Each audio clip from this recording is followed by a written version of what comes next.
Bienvenue dans ce nouvel épisode du baromètre Entreprise du futur Implead. Je suis avec Jean-Loup Roger, le président directeur général d'Implead, avec lequel nous avons co-construit ce baromètre depuis maintenant pas mal d'années. On est dans le premier trimestre 2025.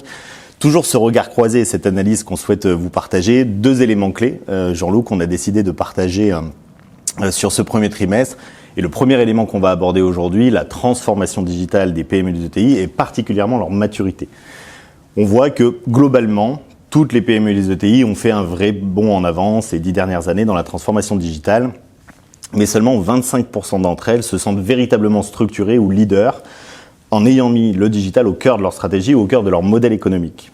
La vraie question qu'on aimerait partager avec toi aujourd'hui, on voit que l'intelligence artificielle arrive de partout. Il va falloir être structuré et solide, digitalement parlant, pour saisir les opportunités de l'intelligence artificielle.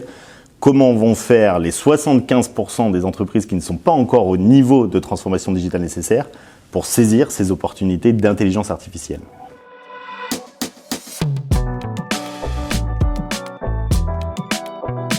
C'est une excellente question et c'est un super thème de réflexion parce que c'est vrai que dans l'intelligence artificielle et dans la digitalisation plus particulièrement, on a beaucoup imaginé d'abord la robotisation et puis après la dématérialisation des choses.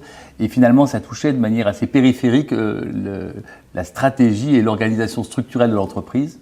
Alors que l'intelligence artificielle, notamment l'intelligence artificielle générative, eh bien, va permettre finalement d'intégrer comme un nouveau collaborateur dans l'équipe. Il va falloir prendre connaissance et puis structurer ce qu'on va lui faire faire.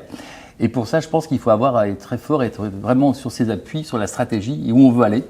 Et souvent, les entreprises, je pense, si elles n'y arrivent pas, si elles ne sont pas tout à fait concernées par l'intelligence artificielle, c'est qu'elles n'ont pas la vision de leur métier de demain, comment il va s'organiser et comment il va s'organiser face client, c'est-à-dire la relation avec les clients, mais également la production en interne et comment va se situer l'entreprise par rapport à ses concurrents.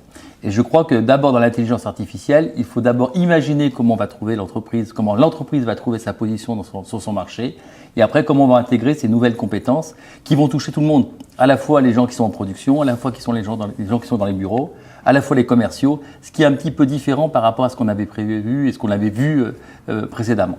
Donc c'est une véritable évolution et je crois qu'il faut qu'on soit en capacité, nous aussi, d'accompagner les dirigeants dans cette réflexion de positionnement pour pouvoir intégrer cette nouvelle compétence dans l'entreprise. Super. Merci beaucoup Jean-Loup, merci à tous et on se retrouve la semaine prochaine pour un deuxième épisode et une deuxième capsule et un regard croisé, notamment sur l'enjeu de la gouvernance dans les PME et les ETI, qui est le deuxième sujet qui nous a particulièrement interpellés dans ce baromètre Entreprise du futur Implead.